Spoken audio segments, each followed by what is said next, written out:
Alors, bonjour et bienvenue à tous. Donc, on va compléter un petit peu mes propos, c'est-à-dire sur comment fonctionnent les soins à distance. Et donc, pour ceci, là, je suis accompagné de Franck qui va nous donner sa vision des choses. Il est énergéticien lui aussi, donc il fait des soins à distance. Donc, c'est intéressant et important que voilà, chacun puisse s'exprimer et nous donner sa version et sa façon de travailler, la version de voilà, comment est-ce qu'on peut se connecter à nos énergies. Parce que voilà, on est tous humains, on n'a pas tous la connaissance de tout, hein, donc on est un peu limité et donc on donne des informations qu'on a pu apprendre ou qu'on a pu expérimenter. Alors, pour ceci, Franck, du coup, je voulais savoir comment est-ce que tu expliquais à ceux que tu aides, à ceux que tu soignes, euh, le fonctionnement en fait du soin à distance. Déjà, il y a deux choses en fait. Comment est-ce qu'il faut qu'ils s'y préparent de leur côté? Et après, dans quelles conditions est-ce qu'il faut qu'ils se mettent pour mieux le recevoir, être vraiment dans une bonne réception? Et après, je viendrai sur comment ça fonctionne un peu dans le subtil pour toi. Bonjour Alexandre. Alors, c'est vrai qu'on a tous notre façon de présenter les choses et de travailler en soins. Alors, quand j'ai une personne au téléphone, ben, déjà on fait connaissance, on essaie de comprendre la symptomatique de son mal-être. Et ensuite, je lui explique qu'il y a des soins en présentiel et que les soins à distance ne changent rien. Puis c'est un petit peu comme quand vous passez un coup de téléphone, vous ne vous posez pas trop la question de savoir si le téléphone, le coup de fil va aboutir. Tout est énergie, donc tout doit aller et tout va à la personne au moment voulu. Nous sommes des récepteurs, la personne à qui on envoie le soin, on va recevoir cette énergie, donc elle va ressentir les effets même à distance, comme en présentiel. Les énergies envoyées à distance sont peut-être un peu plus diffuses. C'est un petit peu pareil. Plus il y a de distance et plus l'énergie peut-être peut se perdre aussi par rapport à un contact direct. Mais les résultats sont là. On le voit bien, que ce soit sur une personne ou sur un animal, ou un enfant. L'enfant n'a pas se dit pas, ne conscientise pas les choses. Il n'y a pas de placebo dans sa tête comme un animal. Et j'ai fait un soin il n'y a pas longtemps sur le chat d'une amie. J'étais pas chez elle pour faire le soin sur le chat. Donc j'étais à distance comme là, Ouais. pour une personne. Et elle m'a dit, le chat était pendant 15 minutes, il était en train de regarder à droite à gauche ce qui se passait. Il sentait des choses. Il disait, tiens, il y a quelque chose qui n'est pas habituel. Mhm. Et j'ai eu des ressentis comme sur une personne, hein, toute créature vivante, comme sur une personne pendant un soin et après un soin. Je lui ai dit, bah tiens, ton chat, j'ai un ressenti sur la cage thoracique. Euh, Fais-le examiner, parce que en plus, elle m'avait dit qu'il avait le sida du chat, donc je dis, ça peut être la maladie qui progresse, et là, ça vient prendre sur les poumons, sur son système respiratoire. Et 2, 3 jours après, elle m'a dit, je l'ai fait examiner, effectivement, il y a un problème au cœur et un problème, il y a quelques taches qui apparaissent sur la partie, la taille, la cage thoracique. Et il y a 2, 3 jours, là, elle m'a envoyé un message disant, bah, depuis que tu as fait le soin à distance, il respire mieux, il est dégagé, il a plus de problème de respiration.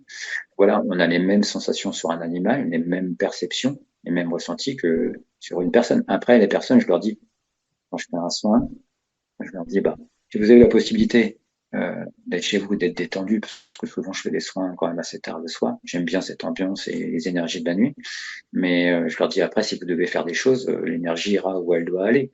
Peu importe si vous êtes en activité ou allongé sur votre lit. Le principal, c'est que vous soyez dans l'accueil, dans la réceptivité du soin. Mhm. Tout On à ne fait. fera jamais de soin sur une personne qui ne demande pas le soin ou qui est fermée à un soin. Voilà. Oui. On sait que derrière, si cette personne est moins réceptive, je ne dis pas que le soin ne va pas infuser en elle, mais c'est comme une personne qui va se mettre des tas de protection, bah forcément, euh, il y aura quand même une opposition. Plus tu mets d'épaisseur entre la personne et toi, et plus le soin demande du temps pour pénétrer. Et, il y a aussi une partie énergétique aussi. Tout le monde est constitué d'énergie. Donc, plus la personne est réceptive, plus la personne accepte le soin, et plus ça facilite les choses, puisque là, elle n'est pas du tout dans la résistance. Mhm. Après, il y a aussi des gens qui sont dans la résistance et qui, pour des raisons, là, c'est des raisons d'évolution spirituelle ou d'évolution sur la personne, se disent, moi, je suis comme saint Thomas, je ne crois que ce que je vois. Et finalement, parfois, tu as aussi des effets encore plus importants sur des personnes qui sont très cartésiennes, justement, parce que ça vient chercher en elles des choses qu'elles ne soupçonnaient pas. Mhm. Ok. Et, voilà. Et après, tu as différentes manières de faire. Dans le Reiki, les étudiants Reiki, à un certain niveau, savent qu'il y a des symboles qui sont utilisés pour travailler sur un soin en présence, hein, pour accentuer l'énergie, la diffuser. Il y a aussi des symboles qui sont utilisés pour le travail à distance. Après, il y a le pouvoir de la création mentale. Dans le cas, et là je parle que pour mon cas, je sais que quand j'ai une personne, et après avoir parlé avec cette personne et sur des ressentis, je vais peut-être interroger mes guides. Et parfois, je vais prendre un livre avec certains symbolismes qui peuvent être esséniens, égyptiens, chrétiens, peu importe. Et je vais avoir un ressenti en me disant, tiens, euh, comme j'aime bien travailler avec certains saints, certains archanges, mais ça ne regarde que moi. Euh, et je vais être guidé en fonction du symptôme ou du cas très particulier de la personne. Pour faire, par exemple, un premier travail euh, sur photo, même enfin, à distance, sur photo, où je vais utiliser des sceaux, des symbolismes pour déjà aider la personne à dégager une problématique ou nettoyer son aura. Et après, en soin, souvent j'aime bien, c'est visualiser, tu sais, un petit peu comme dans certains films comme Matrix, où je donne un exemple pour que les gens comprennent, où j'aime bien visualiser la personne, même si je travaille sur la photo, je vais la visualiser et travailler comme un système de 3D, Mhm. où je vais ensuite imaginer. Et là, c'est vraiment le pouvoir de l'esprit qui est très fort, que tu envoies différents faisceaux de couleurs ou des intentions ou une énergie particulière à tel endroit ou un symbolisme que tu viens appliquer sur un système autour de la personne, 3D. Et on peut se dire, ouais, le mec, il est parti loin. Mais si j'en parlais sans avoir fait d'expérience, on pourrait dire, même moi, je pourrais dire, ouais, là, tu racontes des bobards, tu déconnes. Mais ce sont des choses que je mets en application depuis quelques années et je me rends compte qu'effectivement, ce pouvoir de créatif et cette intention qui vient du cœur et de mon mental se matérialise au final dans la transmission du soin. Et on voit qu'il y a des résultats. Après, il y a des gens pour qui ça demande plus ou moins de temps et puis on sait aussi qu'il y a des gens, ça fait partie aussi de leur parcours, de leur karma. Il y a des gens que tu pourras aider et soigner, entre guillemets, et tu as des gens qui ont un parcours ou peu importe le thérapeute, si ça fait partie de l'expérience de vie d'avoir une maladie qui est incurable ou enfin, ou, malgré les soins, que ce soit la médecine traditionnelle ou la médecine énergétique, la personne doit aller jusqu'au bout de son expérience, jusqu'au décès.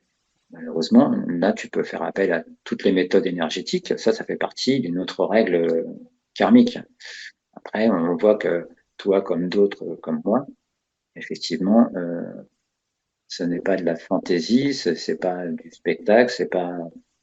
Et on sait qu'on a des résultats par rapport aux soins à distance. C'est vrai que ça étonne souvent les gens en se disant ouais, mais soins à distance, comment ça peut fonctionner, etc. Mais C'est ça. prenez l'exemple du téléphone, prenez l'exemple de la radio. Tout est énergie. Les oiseaux migrateurs, ils voient ces lignes invisibles qui les guident sur la Terre.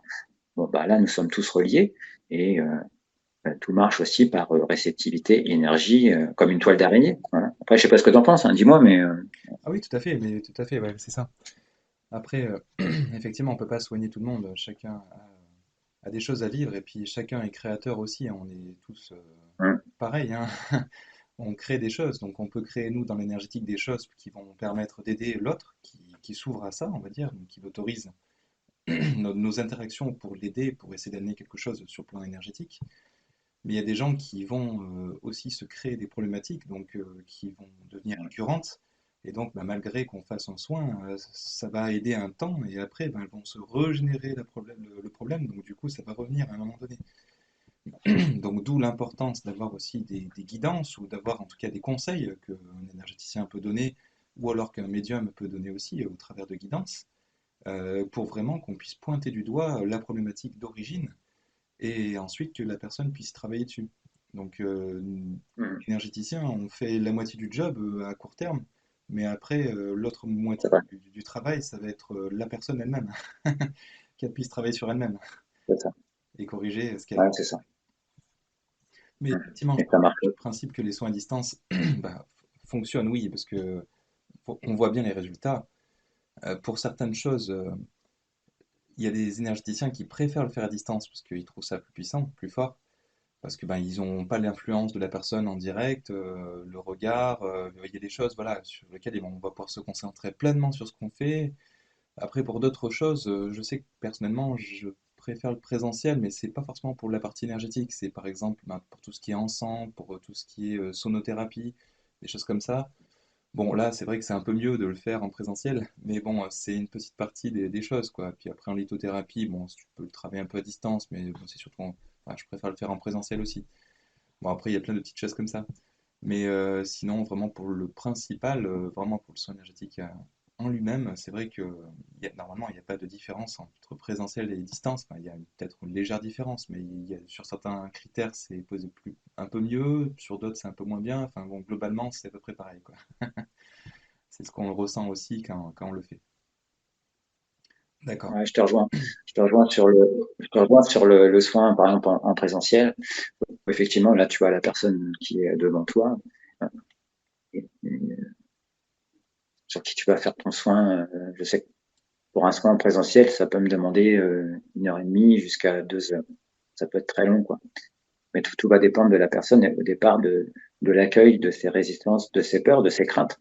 Parce que parfois, tu as des gens effectivement en soins, tu as une connexion d'âme à âme et ce que tu peux voir de la personne et les ressentis que tu peux avoir quand tu fais le point avec elle après le soin, ça peut aussi faire peur à certaines personnes. Il y a certaines personnes qui se disent ben, comment il a pu voir autant de choses en moi, autant de blessures, autant de failles. Et en plus, le présentiel, effectivement, te permet aussi de voir les réactions du moment de la personne. Sur chaque chakra que tu vas traiter, tu vas voir si la personne a des tremblements, s'il y a une douleur que tu ne vois pas forcément euh, sur la distance. Tu vas voir le ressenti, mais tu n'auras pas le visage de la personne et les réactions du corps. Voilà. Par contre, c'est pour ça que c'est intéressant de toujours demander après soin les ressentis de la personne, d'avoir un échange. Et la personne de lui dire, bah, moi je commence, voilà ce que j'ai pu ressentir. Et la personne va te dire derrière, bah oui, j'ai ressenti ça, ou pas tout à fait, ou etc. Et ça te permet au fur et à mesure, si tu fais un, deux, trois soins à distance, de lui dire en permanence, enfin de lui dire que le prochain soin ne sera jamais identique au premier, le troisième ne sera jamais identique au deuxième, parce que ce qui est déjà fait sur le premier va aider et déjà travailler sur une problématique ou dégager certaines choses et faciliter les autres soins. Voilà. Euh, c'est un peu comme tu répares un réseau électrique qui déconne, bah, au fur et à mesure que tu répares, bah, tu peux augmenter l'intensité électrique pour la maison, mais voilà, les choses se font par étapes. Un oignon qui a plusieurs couches, tu vas l'éplucher pour aller jusqu'au cœur, bah, c'est un peu ça aussi le soin énergétique, c'est de commencer à dégager certaines couches ou accumulation de miasmes karmiques ou de miasmes énergétiques que la personne a pu prendre, comme un vêtement qui est sale, bah, tu vas le laver. Plus tu vas le laver et plus il va reprendre son éclat. C'est la même chose avec la personne physiquement et pour son âme, quoi. Ouais. Mais effectivement, il y a des gens qui sont surpris du soin à distance. Parce que jamais dans leur tête, ils ont pensé que. Et ça, je pense que c'est aussi les croyances et les fausses croyances des gens où ils ont besoin d'avoir quelque chose de palpable, comme un massage, bah, les gens se font toucher. Il y a certaines choses où les gens le voient et le comprennent. Tout ce que les gens ont du mal à, on peut Voir, oui. pas leur en vouloir, les gens qui ne sont pas dans le métier. Et tu as des gens pour qui c'est tellement impalpable qu'ils se disent, bah non, ça peut pas fonctionner. Ça, bah, c'est comme la magie. Le mage agit et voilà. Ah, mais tout à fait, oui, c'est Et vrai. lui, ça, Il y a ça aussi, ouais. Ouais. Après, moi, je te rejoins aussi sur le principe que les personnes qui peuvent potentiellement venir voir un énergéticien, elles ont potentiellement beaucoup de problématiques. Un énergéticien ne peut pas tout solutionner, tout débloquer d'un coup. On nous montre même pas tout, hein. Enfin, quand on cherche des choses, parce que ben, ça ferait trop de travail d'un coup et le corps, il peut pas se libérer de tout d'un coup. Ça lui ferait une surcharge et ça pourrait aller mal pour lui. Donc c'est aussi C'est pour vrai. le protéger que on nous montre pas tout, on nous montre les choses principales et on travaille sur les choses principales. Et après, comme tu disais, les secondes fois, la troisième fois, etc., ce sera des choses qui vont devenir principales parce que les anciennes, elles sont plus là, elles sont vraiment soit Mm. dispersées, elles sont beaucoup Mm. moins présentes, ou alors ben, elles sont complètement solutionnées. C'est l'idéal. Mais effectivement, il y a toujours un autre travail à faire et donc ben, il peut y avoir beaucoup de blocages, beaucoup de problématiques. Après, je sais pas si tu rejoins, mais quand on fait un soin énergétique, donc on transmet nos propres énergies, on peut être aussi potentiellement aidé. Alors ça peut être un Ouais. guide, ça peut être aussi, comme tu disais, un ange, un archange, ou en tout cas un être de lumière qu'on va appeler pour nous Mm. aider, ou qui est naturellement là, parce qu'on a des guides de lumière aussi qui sont Mm. spécifiques sur Mm. la partie soins, et qui sont d'ailleurs pas forcément des guides spirituels, mais des guides qui sont là pour nous assister quand on fait des soins, ou c'est peut-être nous qui les assistons, peu importe, en tant que, un que réceptacle, on va dire, on reçoit de l'énergie, on la retransmet, mais souvent c'est adapté et là-haut ils savent très bien ce qu'ils font, beaucoup mieux que nous en tant qu'humains, donc ils vont nous transmettre vraiment l'énergie qui sera adéquate. Des fois ils vont nous orienter aussi sur certains soins, c'est ce que j'ai pu remarquer, nous faire remarquer certaines problématiques sur le corps, mais c'est pas non plus toutes les problématiques d'un coup, comme on disait, qui vont ressurgir. Et c'est pas pour rien. Enfin, il y a beaucoup de choses qui se font, on est aidé. Et c'est un peu comme ça qu'on arrive à être canal, mais sur plutôt le côté canal énergétique, pas forcément canal d'information, comme le sont les médiums. C'est Donc, ça. bon, Tu vas avoir, ouais, je te rejoins tout à fait. Tu vas avoir dire énergéticien sensitif. Tu vas avoir des perceptions. Mais même la personne à qui tu fais les soins, il y a des personnes pour qui, après un soin, euh, eh ben, ce moment est arrivé dans leur vie où ce soin va remettre en route des connaissances ou des capacités endormies. Et ce soin qu'elles vont recevoir va déclencher la machine, c'est-à-dire qu'on va allumer la mèche, quoi. Et c'est un peu ça. Hein. Et pour certains, c'est vrai que sur la matière, sur le corps physique, parce qu'il y aura besoin d'un soin. C'est juste, comme tu dis, hein, nous sommes des récepteurs, on ne doit pas y mettre d'intention on n'a pas d'obligation de résultat. Voilà, faut le savoir. Hein. On est là pour recevoir, être l'intermédiaire et apporter l'énergie à la personne qui en a besoin. Et comme tu dis, là-haut, ils nous connaissent tous par cœur, donc ils sauront exactement ce qu'ils doivent envoyer, ce que la personne est capable de recevoir sur le moment, quoi. oui, oui, Mais tu sais, ok, mais c'est ça. C'est tellement différent pour chacun que personne n'aura jamais le même soin, personne n'aura les mêmes émotions, personne n'aura les mêmes ressentis, même sur des points identiques au corps humain, sur tel ou tel chakra. L'intensité du moment ne sera jamais la même, le ressenti comme les empreintes digitales, elles sont uniques, l'âme est unique et chaque soin est unique et les ressentis sont uniques et chaque effet est unique aussi. Voilà. On peut pas dire les choses autrement, quoi. Mais c'est vrai que il y a beaucoup de gens qui sont mal dans leur vie et qui attendent du thérapeute, d'un médecin, d'un énergéticien, que ce soit des sauveurs. Mais on n'est pas des sauveurs. On est juste là pour apporter, comme certaines personnes, du confort à l'inconfort, de les aider à un moment de leur vie, qu'ils puissent après être eux-mêmes responsables de leur corps, de leur bien-être, qu'il soit physique ou mental, spirituel, qu'ils puissent reprendre les choses en main. En gros, pendant un temps, ils ont besoin d'une canne, et puis après, une fois qu'ils ont compris qui ils sont exactement et comment ils peuvent s'auto-soigner aussi, alors tu as des gens à qui ça demande des mois, des années, ils ont besoin de cette canne, et puis l'idéal, c'est qu'un jour, ils puissent prendre leur envol et qu'ils aient plus besoin d'un thérapeute, d'un énergéticien ou d'un médecin. Voilà. Après, c'est vrai qu'on est sur des façons de voir les choses différentes. C'est vrai qu'on, pour ma part, hein, je sais qu'on peut tous travailler ensemble avec la médecine. On ne doit pas rejeter la médecine traditionnelle. Je sais que pour certains, il y a des médecins qui ne veulent pas entendre parler des énergies vibratoires, des énergéticiens. Pourquoi? Parce qu'on a encore un dogme sociétal où la pharmacopée a un gros pouvoir. Et puis, si tu retires toute la pharmacopée, bah, tout le business s'écroule, quoi. Donc, on est encore, malheureusement, parfois dans certains cas où les gens vont voir un médecin, mais ce médecin ne prend plus le temps de discuter avec la personne, ne cherche pas à connaître le mal-être, à savoir d'où est parti ce mal-être qui a pu engendrer des symptômes physiques ou un Oui, mal-être mental on de traite la pas les personne. symptômes. Mm. Voilà, tu prends tes cachetons et puis au suivant. Le but du soin, quand on fait des soins, que ce soit toi ou d'autres, on passe déjà du temps au téléphone. Je ne fais jamais un soin, sauf si c'est une personne que je connais à qui j'ai déjà fait un soin, mais attends, je fais jamais un soin sur l'instant.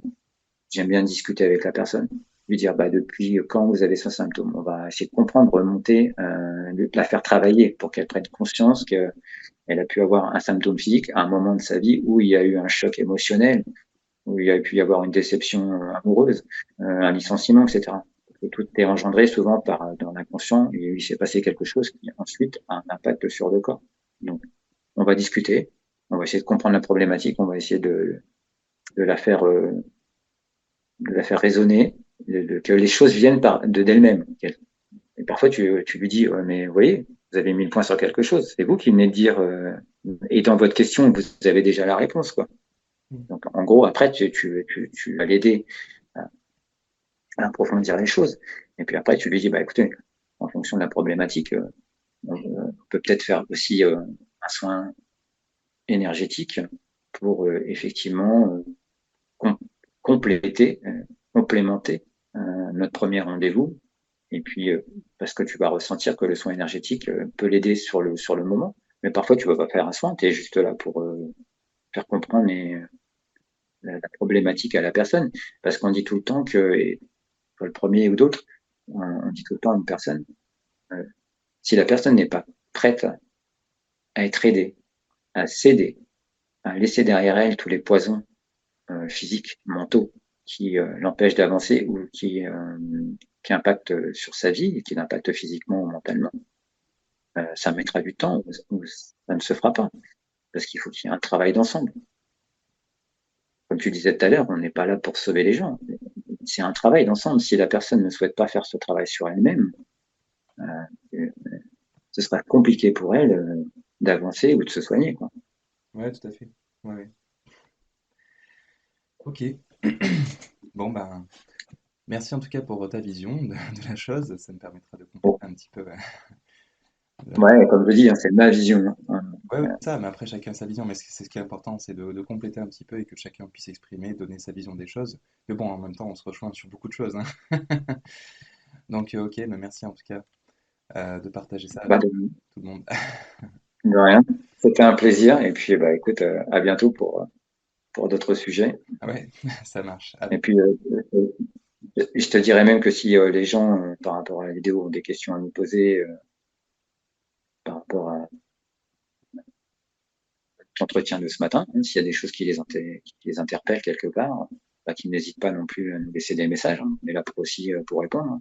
On ne détient pas la vérité, on détient juste des fragments de nos expériences et connaissances qu'on a mis en application et où on peut effectivement, on parlera que des choses qu'on a pu expérimenter. On va pas parler de choses qu'on n'a pas expérimentées ou qu'on ne connaît pas. Tout à On n'est fait, pas là pour dire on détient la vérité et c'est comme ça et c'est pas autrement. tout à fait, voilà. Et pour un novice, disons, ou quelqu'un qui ne connaît pas forcément le fonctionnement, ça donne quand même une idée. Voilà, ça Ouais, permet aux personnes de se faire une idée, en tout cas. C'est important. exactement.